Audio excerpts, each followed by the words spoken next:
नमस्कार दोस्तों। स्टूडेंट की मांग पर आज हम शुरुआत करते हैं ऑनलाइन क्लासेस की। राजस्थान का इतिहास हम प्रारंभ करते हैं। राजस्थान का इतिहास।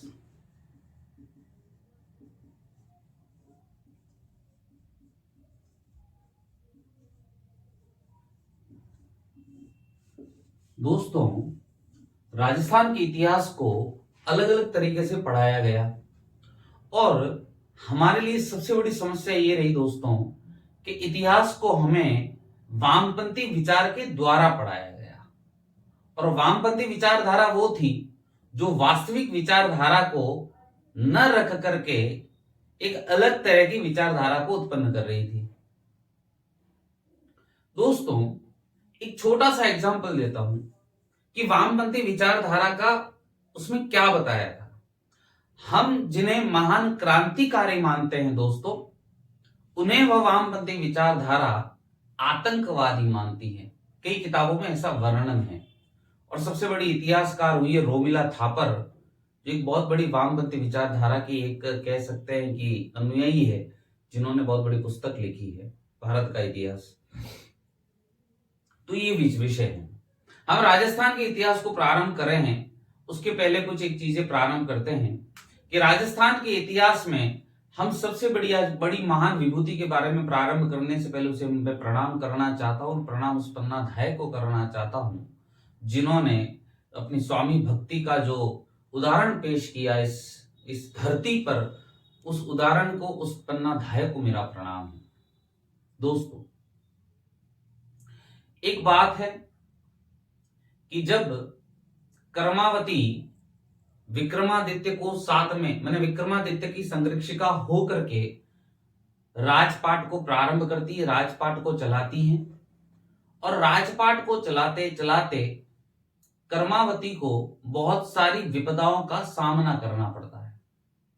कर्मावती को बहुत सारी विपदाओं का सामना करना पड़ता है और उस कारण कर्मावती को कई सारी ऐसी चीजें, ऐसी समस्या सामने आती है जिस कारण कर्मावती परेशान हो जाती है। जब कर्मावती शासन प्रारंभ करती है तो लगभग 1533 ईस्वी में दोस्तों, 1533 में गुजरात का बहादुर शाह चित्तौड़ पर आक्रमण करता है। और चित्तौड़ पर जब आक्रमण करता है तो उस समय कर्मावती उसे राज्य चिन्ह, सोना, चांदी, सारा सब कुछ दे देती है कि जाओ और लेकर के जाओ, और उसे भेज देती है। फिर एक साल बाद में पुनः 1534-35 में 34-35 में बहादुर शाह पुनः आक्रमण करता है। और पुनः आक्रमण करने के बाद में उस समय लगभग कहते हैं कि कर्मावती तो जौहर करती है, और बाघ सिंह के नेतृत्व में केसरिया होता है। क्या होता है? केसरिया होता है। अब विक्रमादित्य बड़ा होता है, और जब विक्रमादित्य बड़ा होता है तो विक्रमादित्य के सामने सबसे बड़ी चुनौती होती है राज्य को चलाने की। जब राज्य को चलाने की चुनौती होती है तो विक्रमादित्य राज्य को ग्रहण करता है, राज्य पर बैठता है, राज्यारोहण होता है। उस समय पूतल देव का पुत्र बनवीर, जिसे दासी पुत्र बनवीर कहा गया, बनवीर क्या करता है कि एक दिन बनवीर को जज जाता है कि आज मुझे विक्रमादित्य की हत्या करनी है और इस वंश का नाश करना है। बनवीर क्या करता है कि तलवार लेकर के विक्रमादित्य की हत्या कर लेता है। जैसे ही विक्रमादित्य की हत्या होती है, राज्य में, माने चित्तौड़गढ़ दुर्ग में हाहाकार मच जाता है और चारों तरफ हाहाकार, दौड़ रहे हैं लोग। राजा की हत्या हो गई, विक्रमादित्य की हत्या हो गई, राजा मारे गए, इस प्रकार से आवाज उठती है। वो आवाज हमारी महान पन्नाधाय, जो उदय सिंह की धाय मां थी, पन्नाधाय के पास आवाज पहुंचती है। और पन्नाधाय क्या करती है कि एक तो है, दो बच्चे हैं, एक तो है उदय सिंह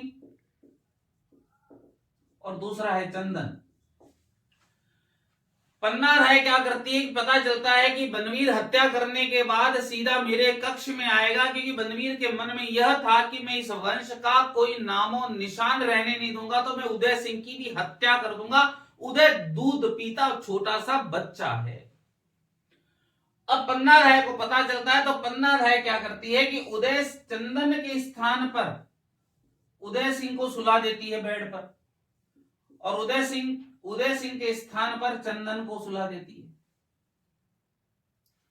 अब खुद के बेटे को राज्य बचाने के लिए राज्य के राजा को सुलाना, खुद के बेटे को बचा रही है, बचाने के अलावा मतलब खुद के बेटे को मतलब त्याग कर रही है, बलिदान कर रही है। ये सबसे बड़ी विचारधारा है। कहते हैं कि जब मां अपने बेटे को सेना में भेजती है ना, तो वो पन्नाधाय से भी कम नहीं, उस मां को पता है कि मेरा बेटा जीवित आएगा न आएगा, ये मां को पता है। तो सेना में भेजना भी बहुत बड़ा काम होता है। तो पन्नाधाय को भी ये पता था कि आज मैं मेरे बेटे को सुला रही हूं, उसका रिजल्ट क्या होगा, उस पन्नाधाय को पता था। जैसे ही बनवीर आकर के पूछता है कि पन्ना उदय सिंह कहां है, पन्ना अपने बेटे की तरफ इशारा करती है, और वो बेटा चंदन नहीं उदय सिंह होता है। लेकिन छोटे बच्चे की, मासूम बच्चों की शक्लों में कुछ पता नहीं चलता। जब बनवीर को इशारा किया जाता है कि ये है उदय सिंह एक पल नहीं सोचता और अपने तलवार के एक वार से ही उस बच्चे के 2 टुकड़े कर देता है। चंदन के 2 टुकड़े हो जाते हैं। कहते हैं कि पन्नाधाय देखती रहती है, स्तब्ध हो जाती है, स्तब्ध मूर्ति की तरह खड़ी हो जाती है, आंखें भर आती है, लेकिन आंसू छलकते नहीं हैं। जब वहां से बनवीर चला जाता है, पन्ना की आंखों में आंसू आ जाते हैं। किसी मां के सामने उस बेटे की हत्या होना यह कोई सामान्य बात नहीं है। उस पन्ना ने उस स्वामी भक्ति के लिए अपने बेटे का बलिदान दिया है। उस पन्ना के लिए जितना गुणगान किया जाए उतना कम है। उस पन्ना को मेरा ये हृदय कहता है कि उस पन्ना को राष्ट्र माता घोषित कर देना चाहिए। वो पन्ना है जिसने इस राज्य की रक्षा के लिए अपने बेटे का बलिदान दिया। पन्ना तुरंत विचार किया, और तुरंत पन्ना ने विचार करके एक व्यक्ति के सहयोग से, कचरे उठाने वाले व्यक्ति के सहयोग से, पन्ना उस उदय सिंह को वहां से चित्तौड़गढ़ से बचा करके दुर्ग से कुंभलगढ़ दुर्ग ले आती है। और कुंभलगढ़ दुर्ग लाते ही कुंभलगढ़ दुर्ग में जो द्वारपाल है उनका नाम है आशा देवपुरा। द्वारपाल का नाम है द्वारपाल आशा देवपुरा। इस आशा देवपुरा की वजह से, सहयोग से पन्ना कुंभलगढ़ दुर्ग में प्रवेश करती है, और कुंभलगढ़ दुर्ग में सहयोग मिलता है। धीरे धीरे धीरे उदय सिंह वहां पर बड़े होते हैं। उदय सिंह बड़े होते हैं तो उदय सिंह एक राजा के समान जीते हैं। तो वहां के सामंत पूछते हैं पन्ना से कि पन्ना, यह कोई सामान्य बालक तो नहीं है। तो पन्ना कहती है कि सामान्य बालक तो नहीं है, लेकिन यह चित्तौड़ के शासक उदय सिंह है। ये कहते ही सब हर्षोल्लास से खुशी मनाते हैं, और उदय सिंह का वहां पर राज्याभिषेक होता है। उदय सिंह पुनः चित्तौड़ पर आक्रमण करता है और चित्तौड़ को अपने कब्जे में लेता है, और वहां से उदय सिंह का राज्य उदय सिंह अपना प्रारंभ करते हैं। दोस्तों, आज के इतिहास के लिए मैं सिर्फ इतना सा एक बात कह रहा था, लेकिन एक बात और कहना चाहता हूं कि लोग प्रेम का उदाहरण जो देते हैं ना, वो देते हैं लैला मजनू देते हैं, हीर रांझा का देते हैं, लेकिन मैं प्रेम का सबसे बड़ा उदाहरण आपके सामने पेश करता हूं। प्रेम का जो सबसे बड़ा उदाहरण रामायण से लिया गया। रामायण के 2 बड़े उदाहरण प्रेम के मैं सामने पेश करूंगा कि राम ने सीता को पाने के लिए ठेठ लंका तक राम सेतु बना दिया, युद्ध करके अपनी पत्नी को रावण से छुड़ा लाया। उस प्रेम के बारे में कभी इस भारतवर्ष में बात नहीं हुई, कभी हमारे सामने ये बात रखी नहीं गई। दूसरा उदाहरण था प्रेम का कि सीता को पता चला कि दूसरे दिन पति 14 वर्ष के वनवास के लिए जा रहे हैं। सीता एक पल न रुकी, भौतिक सुविधाओं का त्याग किया, राज्य की सुविधाओं का त्याग किया, चाक चौबंद का त्याग किया और वह सादे वस्त्रों में राम के साथ वनवास में गई है।